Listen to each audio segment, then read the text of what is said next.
দেশের মানুষ যাতে নিরাপদে এবং নির্বিঘ্নে এবারের ঈদ যাত্রাটা শেষ করতে পারেন, একজন অফিসার সহ এখানে সবসময় থাকছেন। আচ্ছা, আপনারা ইতিমধ্যে জানেন যে আমরা সম্মানিত সেনাবাহিনী প্রধানের আদেশে হচ্ছে ঈদ অভিমুখী যাত্রার জন্য যেই যাত্রীরা রয়েছেন তাদের যাত্রাটাকে হচ্ছে নিরাপদ এবং নির্বিঘ্ন করার জন্য হচ্ছে বাংলাদেশ সেনাবাহিনী নিরলসভাবে কাজ করে যাচ্ছে।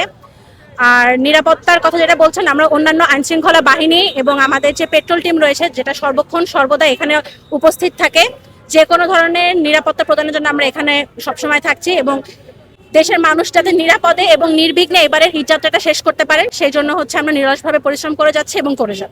সত্যি বলতে হচ্ছে আমাদের যে অন্যান্য আইনশৃঙ্খলা বাহিনীর লোকজন আছেন তারা এবং আমরা সকলে একত্রে মিলে হচ্ছে এই হাট, গাবতলী হাট এবং গাবতলীর যে বাস টার্মিনাল রয়েছে দুটোর জন্যই আমরা কাজ করে যাচ্ছি এবং আশা করি আর দুদিন বাকি আছে এবং এই কাজগুলো আমরা সফলতার সাথে শেষ করতে পারবো।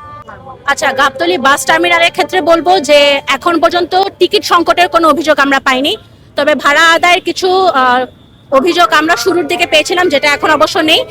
যখন আমরা ভাড়া আদায়ের অভিযোগগুলো পেয়েছিলাম, অতিরিক্ত ভাড়া আদায়, সেক্ষেত্রে হচ্ছে আমরা ম্যাজিস্ট্রেটের সাথে একসাথে গিয়ে সেখানে আইনানুগ ব্যবস্থা এবং পরবর্তীতে যাতে না করে সেরকম একটা সচেতনতা বৃদ্ধি করে আমরা জনগণকে দিয়ে এসেছি এবং জনগণদের মাঝে হচ্ছে আমাদের একটি ক্যাম্পের হটলাইন নাম্বার দেয়া আছে যার মাধ্যমে হচ্ছে আমাদের এই অভিযোগগুলো তারা হচ্ছে হটলাইন নাম্বার আমাদেরকে জানাচ্ছেন এবং আমরা তদনগাদ আমাদের পেট্রোল টিম এসে ম্যাজিস্ট্রেট সহ এখানে আমরা আইনানুগ ব্যবস্থাগুলো নিচ্ছি।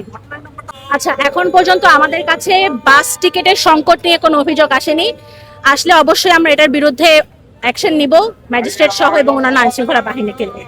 এখন যদি প্রমাণ বা আমরা যদি সরাসরি অভিযুক্ত পাই তাহলে কিভাবে অভিযোগ করতে পারি আপনাদের কাছে বা আপনারা কিভাবে সহযোগিতা করবেন? এখানে আপনি 24 ঘন্টা আমার পেট্রোল টিমকে পাবেন, একজন অফিসার সহ এখানে সবসময় থাকছেন এবং আমাদের যে হটলাইন নাম্বারটা আছে আপনারা হটলাইন নাম্বারে ফোন দিয়ে আমাদের সাথে সরাসরি অভিযোগটা বলতে পারবেন। আচ্ছা, ঈদের যেহেতু 2 দিন আগে, অবশ্যই ঘরমুখী মানুষের একটা প্রেশার আমাদের রাস্তায় আছে, তো সেই ক্ষেত্রে আমরা প্রথমেই বলেছি আমরা চেষ্টা করে যাচ্ছি যেন হচ্ছে এইবারের ঈদ যাত্রাটা সবাই নির্বিঘ্নে এবং নিরাপদে করে যেতে পারে। সেজন্য আমরা 24 ঘন্টা এখানে আছি এবং শুধু আমরাই না, আমাদের সাথে অন্যান্য আইনশৃঙ্খলা বাহিনীর লোকজনও মোতায়েন আছে।